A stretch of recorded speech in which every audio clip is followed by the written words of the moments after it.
I'll give a quick introduction to myself. I'm Nanny Aut. I was a very late diagnosed autistic. I was teacher training at the time, and they said, "We think you're autistic," and I went, "No."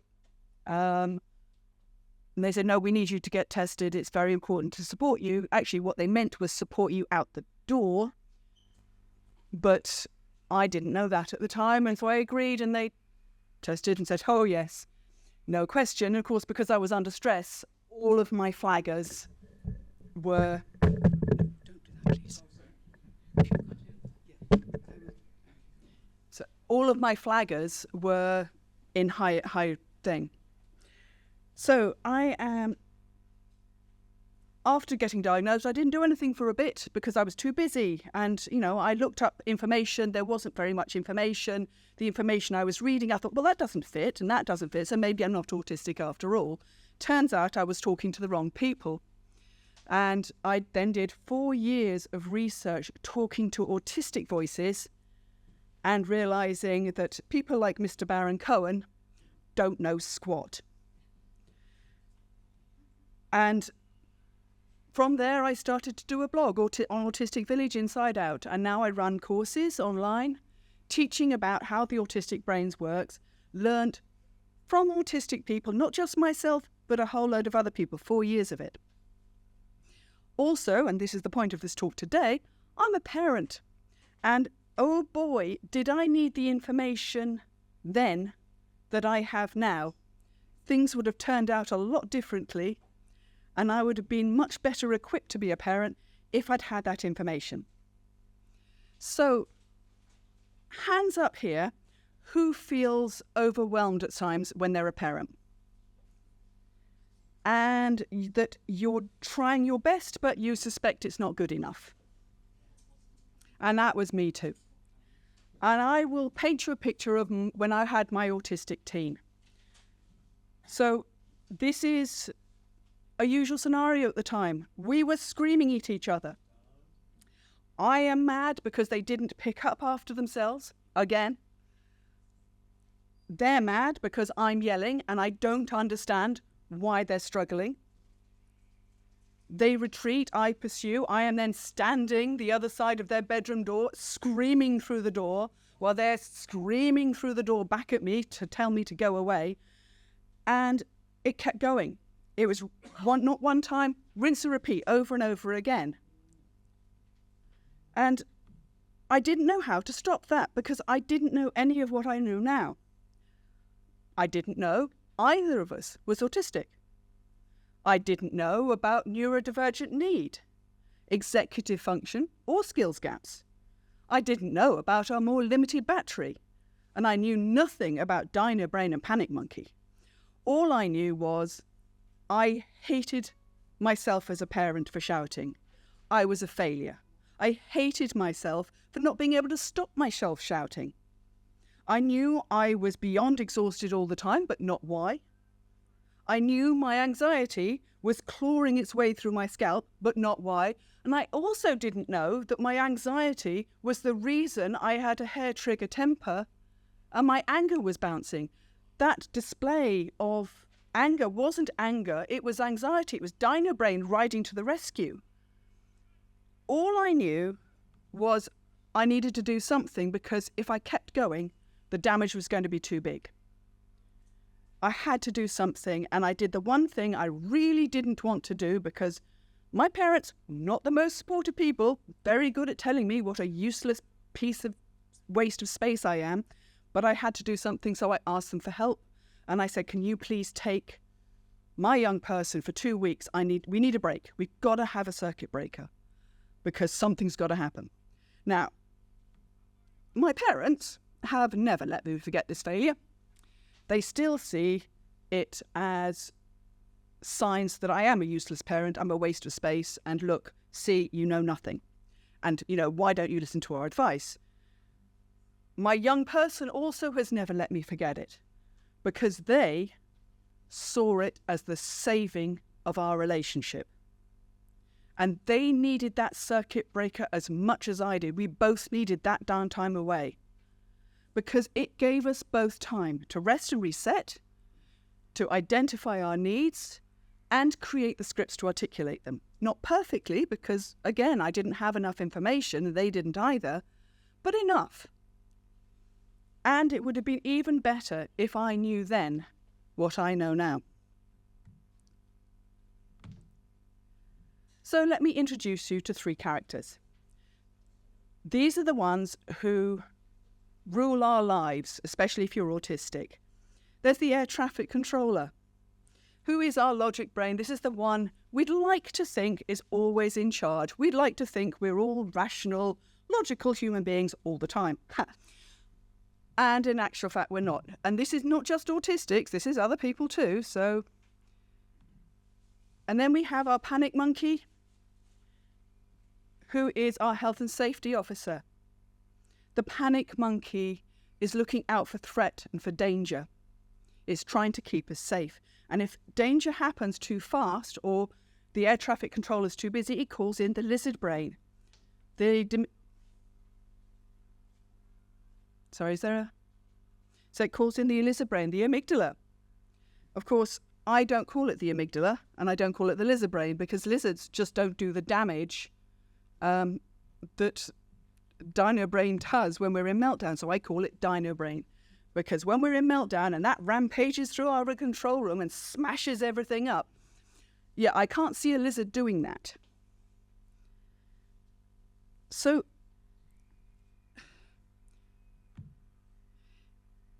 what we need to be aware is, so what has that got to do with getting our needs met as parents?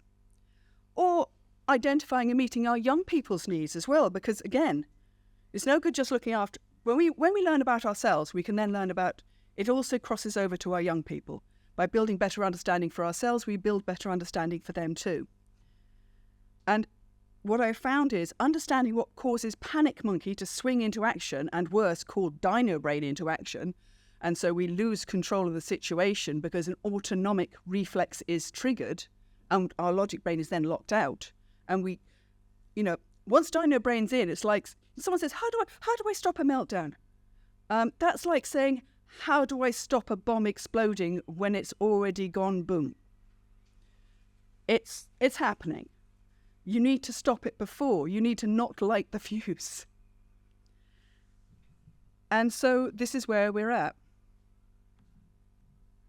So if we look at dino brain and panic monkey, when you're autistic, or you're dealing with trauma, or you're dealing with extreme stress, panic monkey becomes much more alert and active.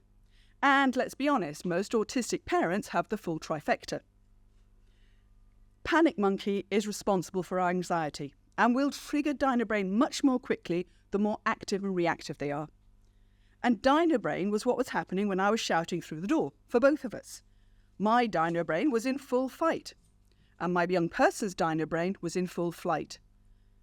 They'd retreated to their safe cave. I was trying to invade their space. And the big thing about dino brain that people don't realize, dino brain doesn't do dialogue. Dino brain is pure reactive. And neither of us were in any kind of position at that point to have a rational dialogue. Air traffic controller was locked out of both of our rooms. And also, this is very important to remember, dino brain doesn't just have fight and flight as its options. Often you hear, I work with Spectrum Gaming and we hear schools say all the time, oh, but the child is fine in school because they're not seeing fight or flight. Well, guess what? What they're probably seeing is my dino brain's favourite, flood, or more likely fawn. That child who is constantly volunteering, who as soon as they're asked a question, miss, have I got an A, have I got an A, have I done the best, they're in fawn. They're in more distress than the child who is smashing up the classroom. But it's not safe for them to express that distress, and so they move into fawn. And this was my young person, and this was the bit that it was a shock to find out. Shutdowns. My young person's choice of dino brain's choice was flop. I thought school told me how wonderful they were, how quiet they were. a little bit drifty and daydreamy, and I thought, well, yeah, that's their personality. It wasn't.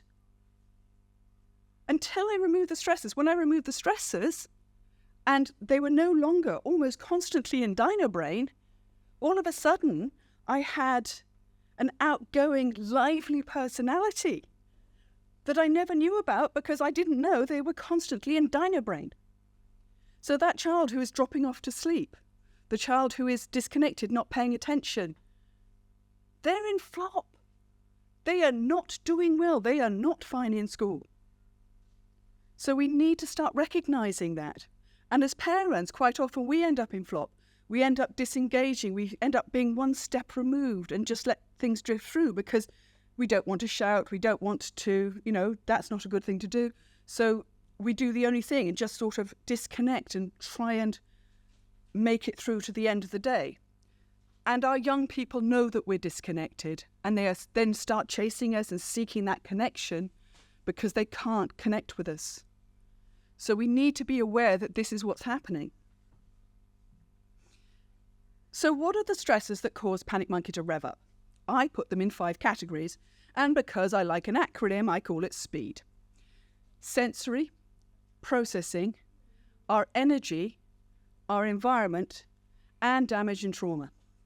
And when we understand what our needs are in those categories, then we're well on the way to building that stronger boat as a parent, because we won't be in dino brain, we won't be fighting panic monkey, we'll be having an air traffic controller who can actually control the boat. And when we have that stronger boat, we can securely carry not just ourselves, but our family. Before that, as I said before, I wasn't even able to carry myself. And so when my young person is drowning, all that happened was I was pulling them under with me rather than being able to support them. And as adults, especially as parents, we tend... 5 cents. 5 cents. Yeah, there's more than 5 senses, but we're going to go on to that in a second.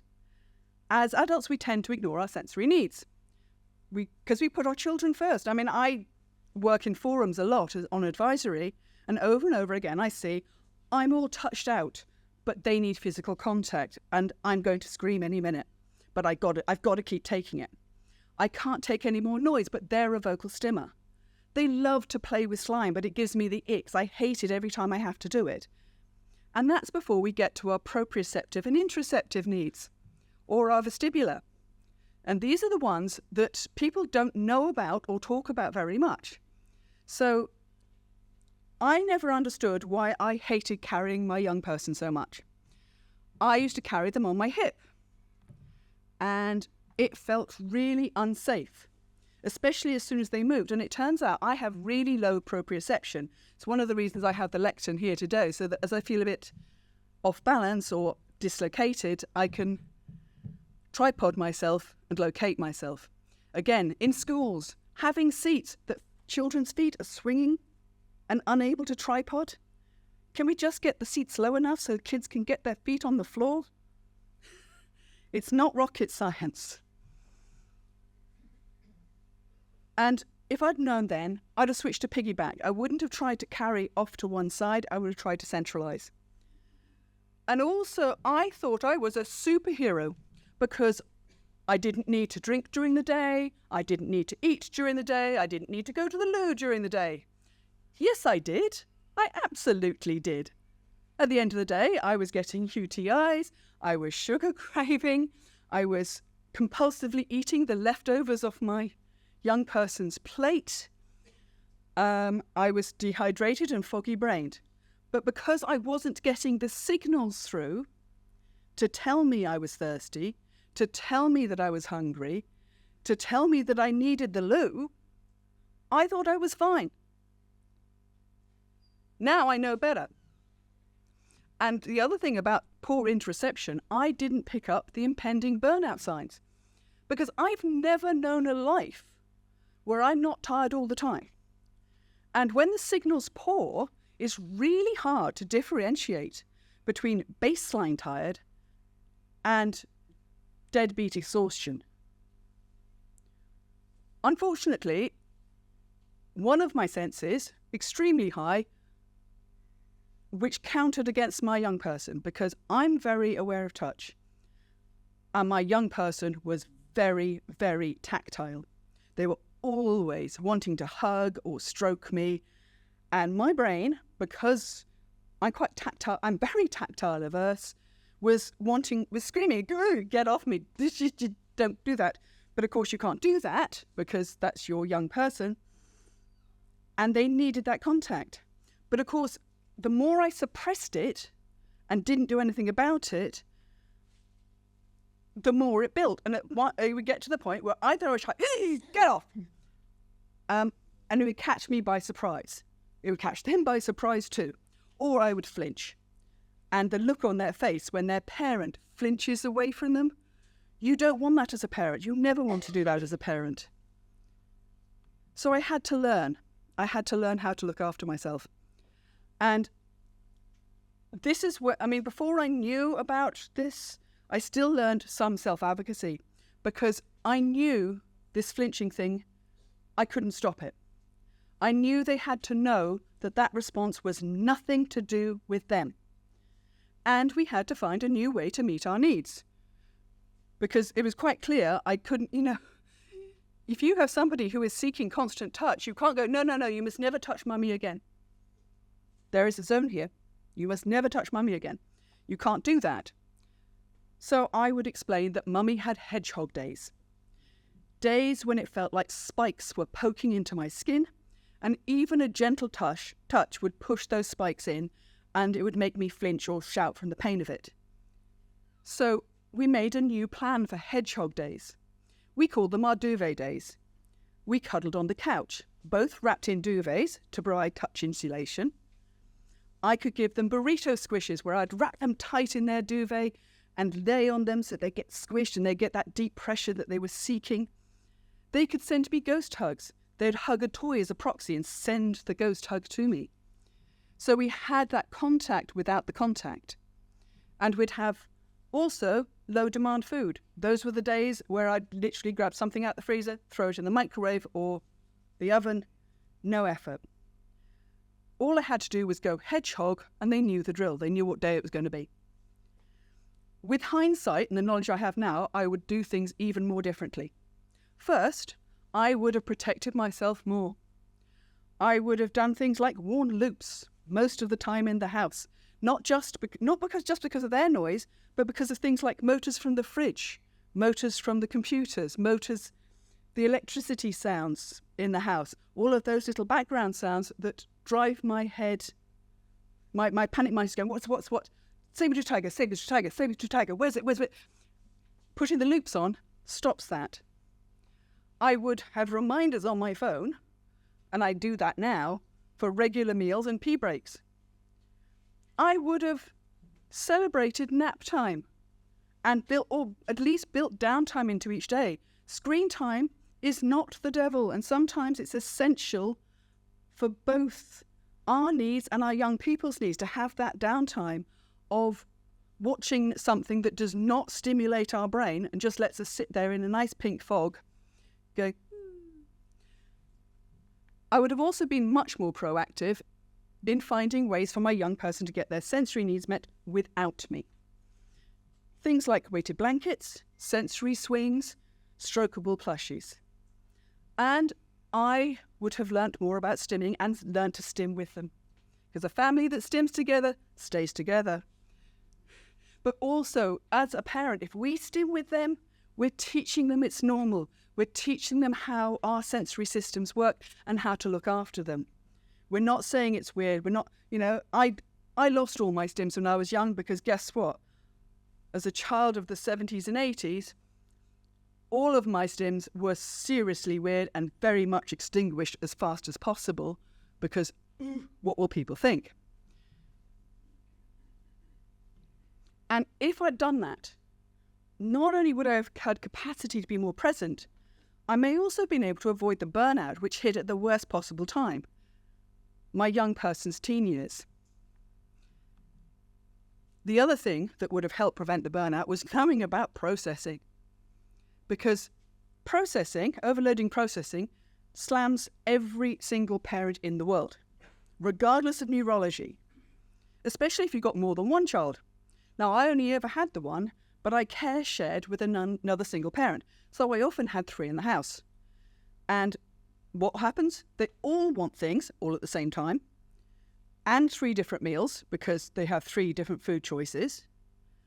And even when they're entertaining themselves, my panic monkey is on very high alert because it's listening in to check there isn't some unsafe plan being developed, such as who could climb to the top of the bookcase, throw themselves off and hit the couch. And yes, they did that. And that's before you throw daily life requirements into the mix: housework, grocery shopping, bills and finance. I would say social life, but I didn't have any. Outside of the parent I care shared with, I was isolated. I was on my own. I had no support. I had no backup. I had no social group. And I couldn't have found it if I tried because I got nothing left in the battery after my parental duties. Once they'd gone to sleep, I was out. I was out to sleep too. But as an autistic, we have it worse again for processing. The majority brain has some very nice protective devices to stop the brain overloading. It has an automatic filter, so anything more than 7 pieces of information, it just deletes the rest. It doesn't come in. That was a shock to find out. From 3, the majority brain has starts pruning out their neuron connections, and they also have less to start with. So there is less connectivity happening in the brain. It's much more streamlined. At age 18, we have nearly twice the number of neuronal connections as the majority brain.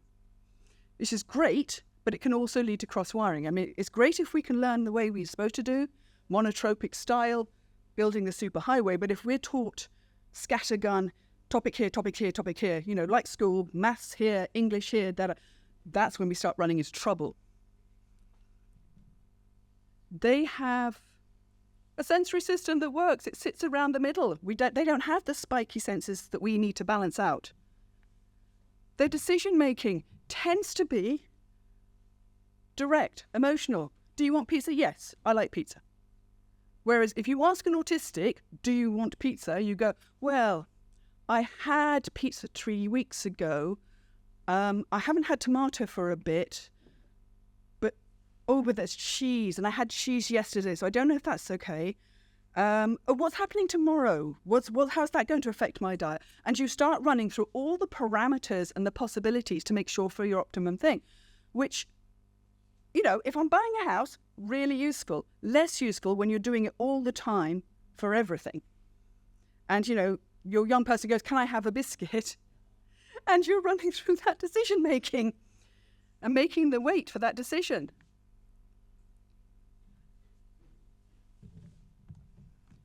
And the worst is we don't have executive function. I was shocked to find out that the majority brain can see a task and know the steps to do that task and sequence that without even thinking about it. We struggle to identify what's important. We struggle to identify the end point. We struggle to put the sequences together to get there. So if we're doing grocery shopping, we may get to the shop and realize the list is still stuck on our fridge because we didn't automatically sequence.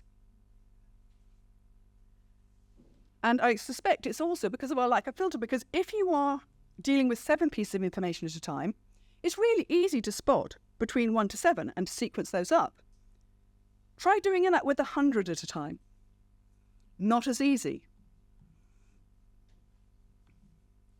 So this means certain things can put us into a processing overload as an adult. But because we're adults, we ignore our neurology and we tell ourselves, we should have these skills by now. We should know how to do this. This is grocery shopping. This should be easy. I shouldn't be overloading in the middle of the fruit aisle. But we are, and we do because of this. Because we're dealing with busy environments. We're dealing with especially when you've got kids, lots of task switching. we're dealing, again, with kids, random atoms, unexpected changes all the time. You know, you're getting ready to go out, you've got shopping, and this naked child goes, woof, once you've just spent half an hour getting them ready.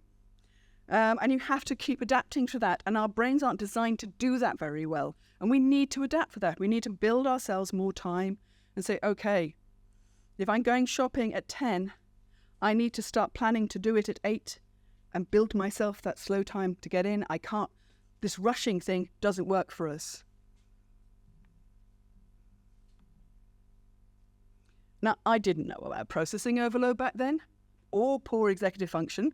I thought I was lazy. I thought I was stupid. I thought I was idle. I thought I was a pig, because goodness knows my parents were very good at telling me this. I just knew I couldn't figure out a way of keeping tidy. I couldn't figure out how to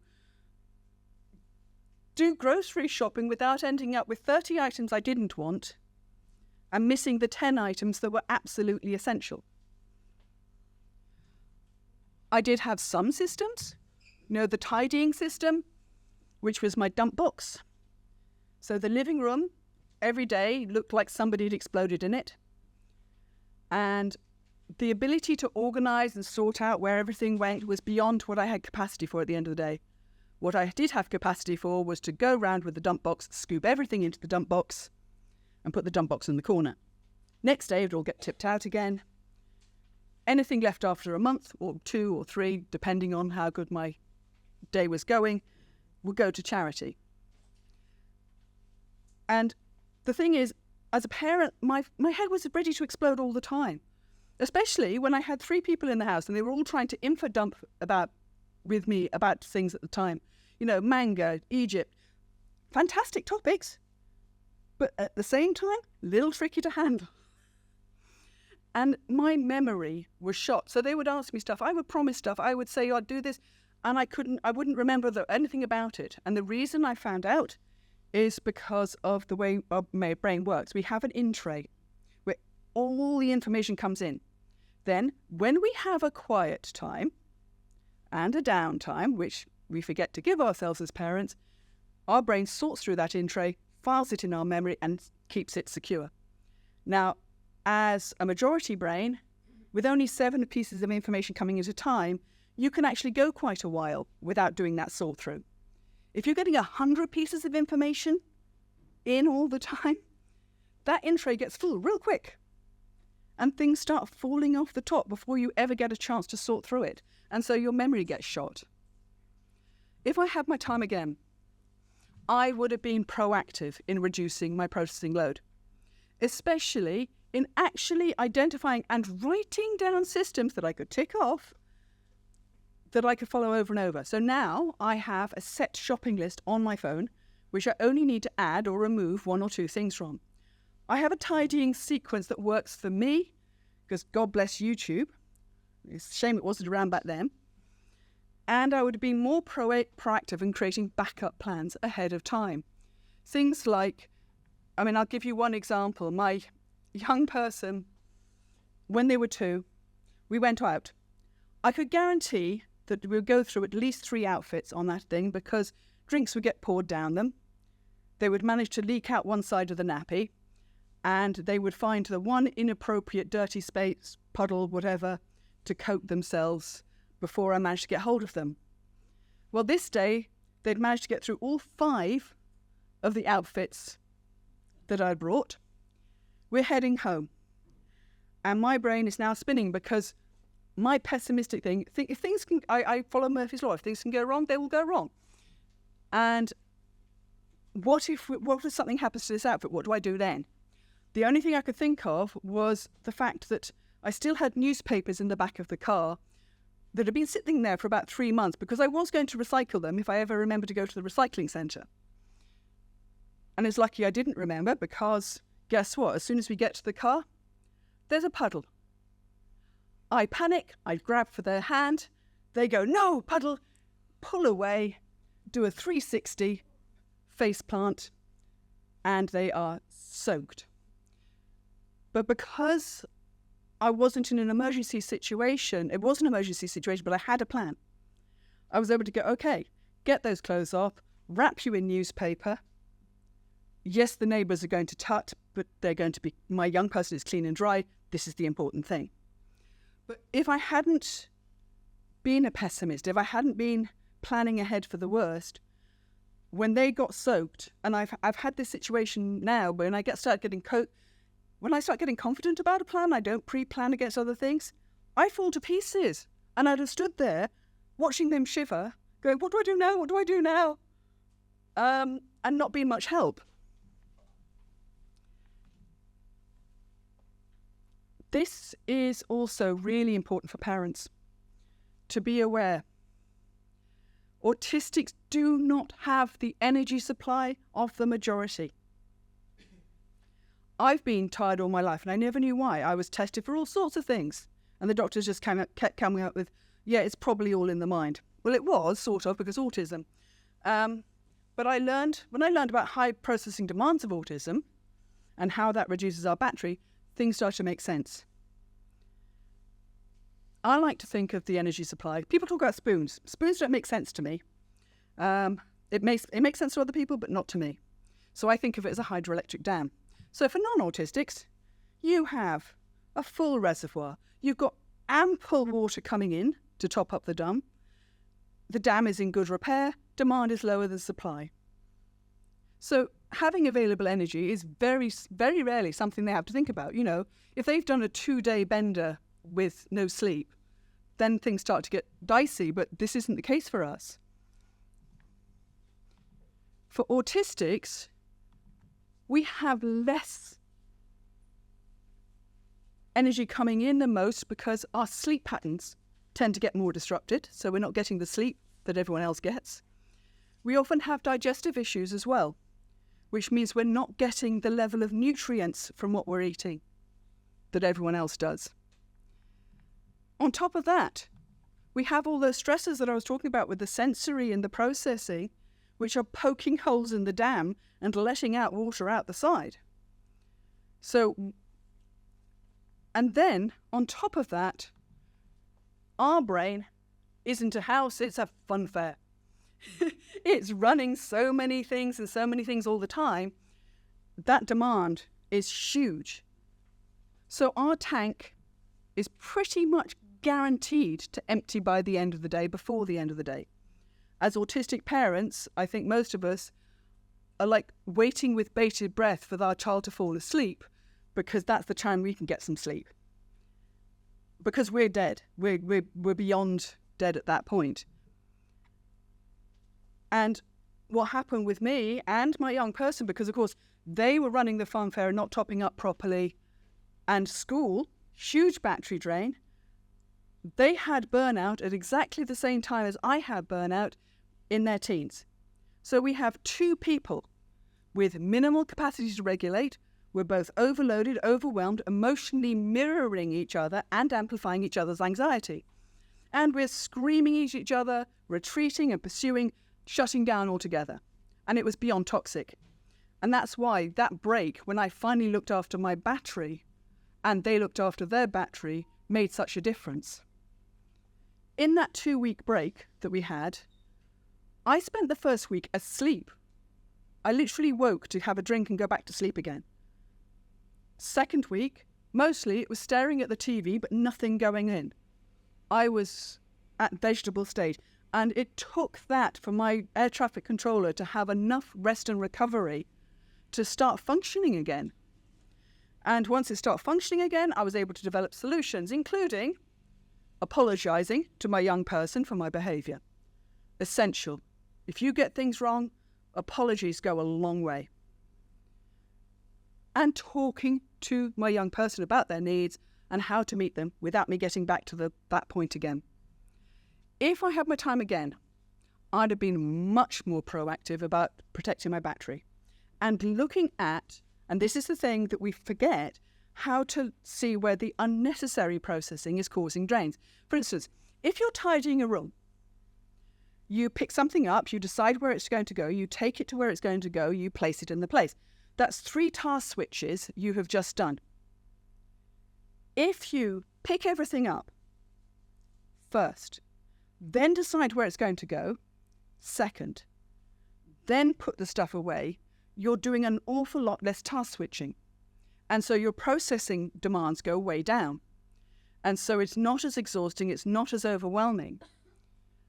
Something I didn't know then, but I found it's extremely useful now. And things that I do now, allocating an hour on a Sunday when I'm well rested and processing capacity is high in order to menu plan for the week, because then I don't have to do decision making. I don't have to do the task switching of stop, what am I going to wear, and so on, and figure things out. I could just check the menu, grab the food. And also I'd batch cook on a Saturday, because cooking, high processing, really high processing, because it takes task switching, it's executive function demands, it takes focus, and also, for me, standing still for any length of time. I mean, here I've got the lectern, I can hold on to it when I start, when I start to feel a bit dysregulated and hang on to this, I can feel located again. You can't hang on to the stove because guess what? It's hot. So you are rocking from side to side and trying to balance and things, and it takes a lot of energy. So just batch cooking once a week, it takes as much energy to cook for 8 portions as it does for 1 or 2. I froze the rest, which meant during the week I could just grab something out the freezer, into the microwave or the oven, food there. And it made a huge difference. And the other thing that's really important, I wouldn't burn through energy feeling guilty about needing to rest. Because I don't know about other parents, every time I sat down and took 5 minutes for myself to watch TV, I'd be going, oh, but there's this list, I've got to do this, and this. There's this task list 10 hours long. And if I sit down now, then I won't get this task list done. And I mustn't do that because then I'll be lazy and everyone's going to say how terrible I am. And a lot of wasted energy, a lot of wasted processing doing that. I need to look after myself. I need to look after my battery. I need this time. This is self-care for myself in order to be able to care for my young person. I need capacity to do that. I need to get capacity from somewhere. So not wasting time being guilty is very important. Our home, so the next one, environment, our home needs to be our safe space. It needs to be our cave, our sanctuary, something that outside support workers very often forget and invade it and take over that space and try and tell us how to parent without actually listening to what's going on first. Very important that doesn't happen because that's our safe space. That needs to be respected above all else. If we don't have that, panic monkey's got nowhere to retreat to, which is nowhere to relax or stand down. So at that point, even at home, our panic monkey is bouncing around like a squirrel on speed. For me, my safe spaces, sort of, were hiding under the duvet when my young person was at school, in the shower, not that safe because the sensory challenges for showers was a bit tricky, and the bathroom, and boy, sensory for that was something else, but it was a door I could lock. So it was a door I could be sure wouldn't get invaded. And the invasion from my young person didn't just happen physically, but in invading my space, because their items ended up everywhere. Everywhere you looked where there was bits. I've got a fridge magnet that says tidying a house with kids is like shoveling snow in a blizzard. And I really resonated with that. And the thing is, I was not helping the situation because I wasn't modelling the behaviour that I wanted from them. Because I'm as chaotic as they were. No one taught me about systems for keeping the house tidy, so how could I teach them? I expected, I was told tidy your room and expected to know and didn't. And then I did the same thing. I said, tidy your room. But I didn't say how, because I didn't know how. I couldn't. Learning how, really useful, because then you can pass that skill on. And it's not just tidy houses, because that smooth, calm space reduces our processing load and helps our environment stay safe. It's people too. Because parenting comes with a whopping side order of judgment. Not just from people in the street who go, oh, I don't like the way you're raising your child. Look, you're either holding their hand or you're not holding their hand. You've got reins on them, you've not got reins on them. oh, look at them having a meltdown. Why isn't that parent doing anything? There's that. There is official bodies who, because you're autistic, feel that you're not capable as a parent and start sticking their nose in and start telling you advice that doesn't work for you, but they won't listen because Baron Cohen said so. Not that I've got a great grief against him. And so you've got that invasion coming in. And your parents, very often your parents were taught how to raise children differently to what is suitable for a neurodivergent child. So when you do it differently, they're criticizing you, because also you doing it differently is a judgment on them, saying that they weren't good parents. They were good parents, they did their best, they just didn't have the right information. So, but letting them in, and I used to let my parents in all the time about telling me I wasn't strong enough, I needed to be the boss, not their friend. No, you need to be their safe person. Really important as a parent to be their safe person. And if you're their boss, you're not their safe person. So it's really important to create an environment where you feel safe, that you can protect, that if you feel that if you have support workers, if you feel, and in this, we have this with young people, that they're out of school and a support worker comes knocking on the door. Guess what happens? You've just lost another 3 weeks of recovery for that young person because they've just had their safe space invaded. Whereas if they had arranged to meet out in the garden, if they had arranged to meet outside of the safe cave, that would have worked a lot better. And that brings us on to our final slide, because I have never met a single person who's had a damage-free childhood. I've met people who've had happy childhoods, who've had parents who are wonderful and supportive. But guess what? We don't live in a vacuum. We have school, we have peers, we have society, we have advertising messages. We have all sorts of other things that tell us we're not good enough, that we're bad, that we're a waste of space, we're not right.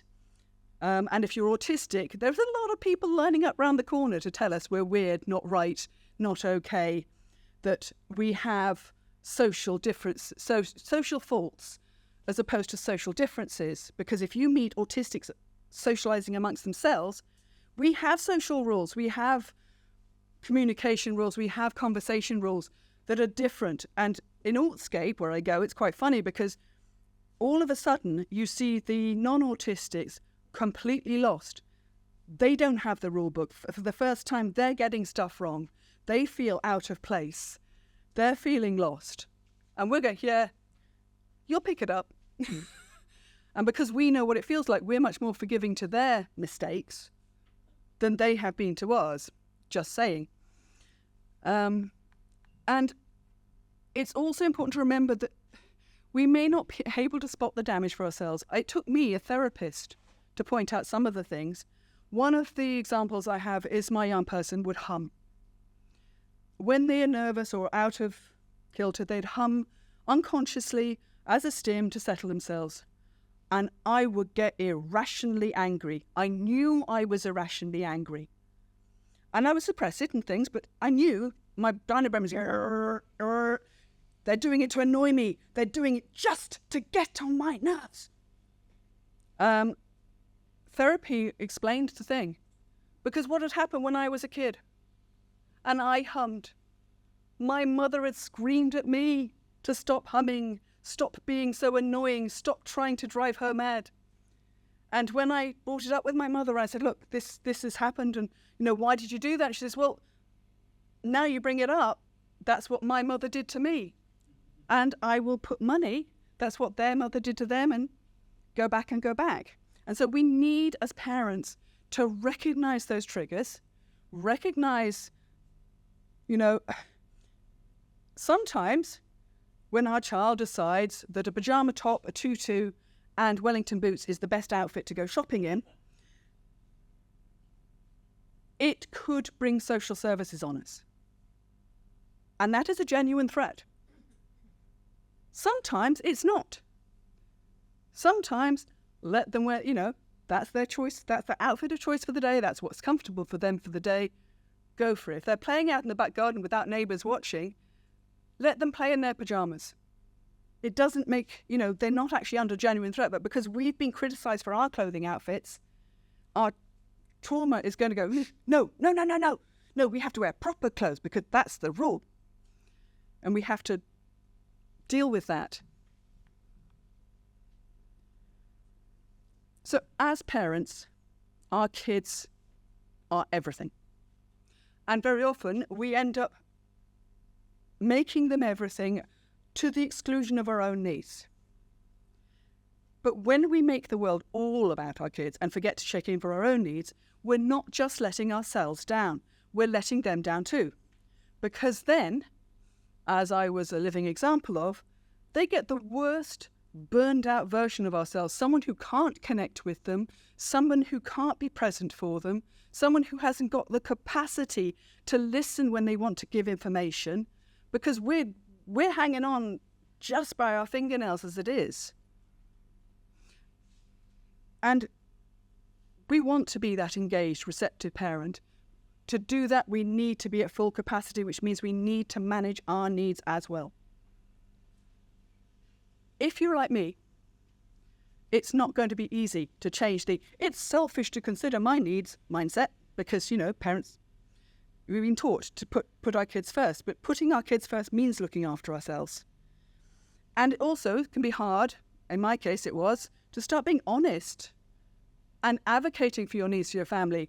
I don't know how to tidy your room sounds ridiculous when you're 30, but I had to do that. I don't know how to do this. I need help. I need information. I need skills. I need a task list. YouTube actually turned out to be my solution, because guess what?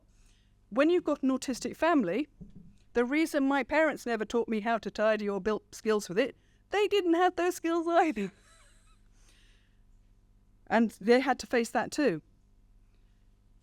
But once you start being honest and start advocating for your needs of your family, it's worth it.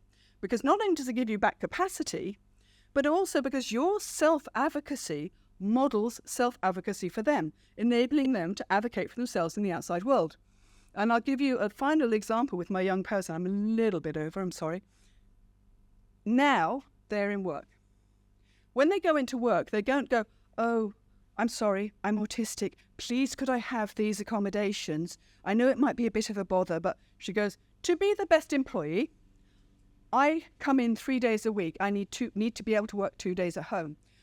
I get migraines if I'm sat under a fluorescent light, so I need to be sat by the window. If I am focused on what I'm doing, if you disrupt me, it will set me back by half a day. So if I have the rep posted up, unless the building is on fire, don't talk to me. When the green posted it up and I'm doing slow little tasks that I can be disrupted with, absolutely. And she just goes in and she answers it matter of fact. She doesn't say this is my accommodation. She just says this is how I work to my best. And in not one single place of work have they questioned that.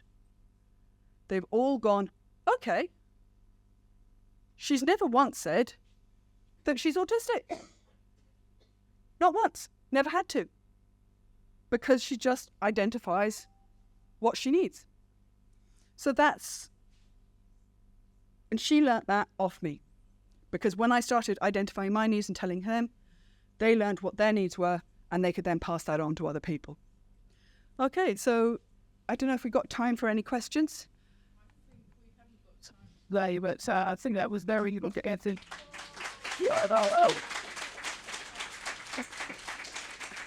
I just realised, there is a course, if you want to learn more about speed, there is a course available. We've also got a special offer at the moment. We're doing a fundraiser with Spectrum Gaming. So if you book the course with the code SG10, you get £10 off, and they get £10 donated as well. Sorry, I promised Andy I would remember to do that. Thanks.